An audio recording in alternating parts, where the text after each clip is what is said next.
Did you want to talk about Thursday night football? Yeah, I actually didn't watch the game. I forgot it was on. So Yeah, as did most of America. This is America's division, and nobody really gives a shit about it. Um, well, I mean, I'm sure you saw the memes. New York's best runner now that Saquon's gone, Daniel Jones, busted down the field, running at like, I don't know, 23 miles an hour or something, way faster than Tyreek Hill ever could muster up. And then out of nowhere, I saw somebody tweeted he looked like he was falling like it was I think it was Stephon Diggs, said he looked like he was falling like it's a horror movie. yeah, Did you see all the memes? yeah. Right when I woke up, I completely forgot it was even Thursday and there was a fucking game. Right when I woke up, every single social media account that had anything to do with sports, it wasn't even sports related. It was like, who the hell makes fucking memes and shit now? Every single person just had him fucking falling on his face. I was like, what the fuck happened? And then obviously when I watched the full play, I realized that he just completely fucking beefed it. What it looked like to me when he closed up on his face is like when they have those explosions, like those in action movies, and the guy's face is like what I mean. That's what it looked like. He's just like at the end, like on his last fucking step before the whole building explodes. So that's what I thought was pretty funny. It's just really funny that that happened to a professional athlete. I think because I think at the end of the day, how many people could really sprint? And I think he hit like 22 miles an hour, like just like something like just shy of what Tyreek Hill hit. I call bullshit on fucking those next gen stats. What the fuck are those for? We can clearly see Tyreek Hill would kick the shit out of this guy in a fucking race. All of a sudden he runs faster than him.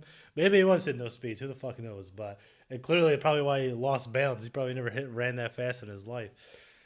But um, yeah, super funny. I just think that when you think about it, 1% of America could probably run 80 yards down the field in a fucking full football padded uniform and not give out halfway through. So can't blame him too much. But I think it's just the fact that he's a professional athlete and just fucking fell on his face on national TV is pretty funny.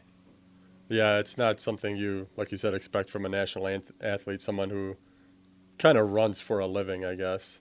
I'm sure in practices and stuff, that's all he does is run, but he's probably never had to sprint 80 yards down the field with guys chasing him. I think I didn't mean to cut you off, but I think also too he definitely did not expect to have like just pure green in front of him. So I Yeah, think he felt like somebody was on his neck, and there definitely wasn't. And I think that's what led him to continuously like sprint like a fucking madman. yeah. Because he definitely wasn't expecting like okay, his fall was pretty fucking dumb, but dude, that defensive end who got fooled by that play, the read Oh, option, no, yeah, that guy yeah. looked fucking stupid out of his fucking mind. Looked like he was legally blind.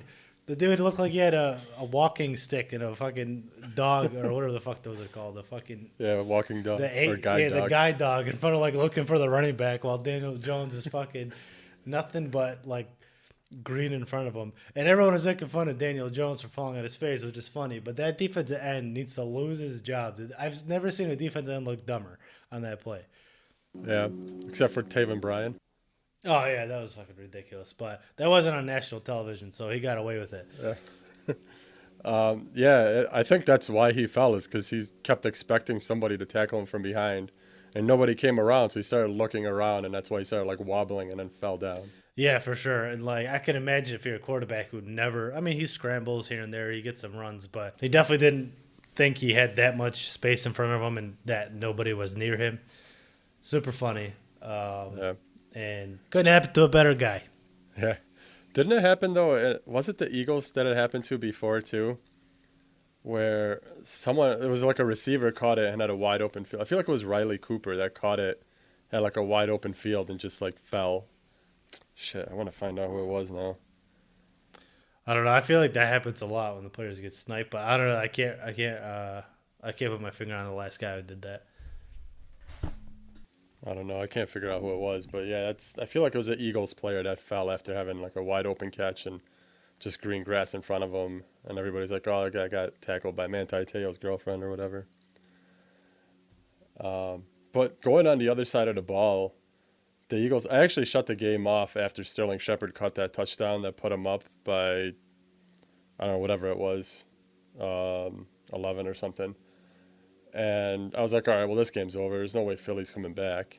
But somehow Philly pulls it off. I feel like they're like the toughest team in the league. Like, these guys never give up. Like, they came back last night. They almost came back against the Ravens. I think they fucked up a 2-point conversion. They kept it, they were in the game when they were playing the Steelers. They beat the 49ers. So, for some reason, even though their record doesn't show, I mean, this is only their second win of the year, I feel like they're a tough team. And, I mean, I know Carson Wentz has been struggling. He's missing wide open receivers. But he's also hitting some really, like, he's the most inconsistent quarterback in the league. And somehow, though, he does not give up. He's like the toughest guy out there. And they just stay in games. So, considering now that Dallas is no longer a threat, I feel like they got the NFC East pretty much on lock. Yeah, I think they're definitely the best team in the NFC East, especially with Dak out of the question. Although being the top of the NFC East isn't the best feat. But I think, a lot of their play is due to Carson Wentz.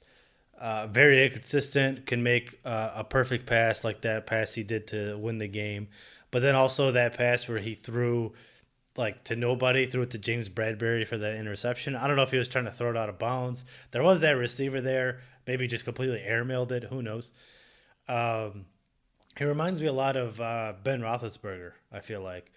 Ben Roethlisberger was always like that. He put up good points, put up a lot of yards, but also made the dumbest throw you've seen. But then also in the fourth quarter when you needed him, he always came through, right? So he kind of reminds me of that young Ben Roethlisberger who was like a gunslinger, trusted his arm. He always held onto the ball too long and tried to play hero ball even though it was not needed. You could just play the smart play. He kind of reminds me of that quarterback. So I think the reason they've been inconsistent is ultimately due to Carson Wentz inconsistency. But I think also, like you said, the reason they're in these games and they're playing tough is because of Carson Wentz. So a lot of people are giving him shit, but truth be told, who does he really have to catch the ball? If you're not an Eagles fan, you don't know those guys. Yeah. You genuinely have no idea who those guys are. I mean, he's still got Deshaun Jackson, who again got hurt last night. Right? Yeah, but I think he got hurt again last night. I think he's got a high ankle sprain now. Alshon Jeffrey was out. His tight ends were both out. I mean, their injury list was a fucking book. And even during the game, Lane Johnson got hurt. I think Jason Kelsey might have gotten hurt too. So their veteran offensive linemen. It's just a rotating door of offensive linemen there too. So, he has made bad throws, but he's also shitting his pants every time he catches a snap. Yeah, that's what I mean. The cast around him by no means is some sort of all-pro, Pro Bowler cast. And I think he does have awful throws. He does look like a dumbass a lot.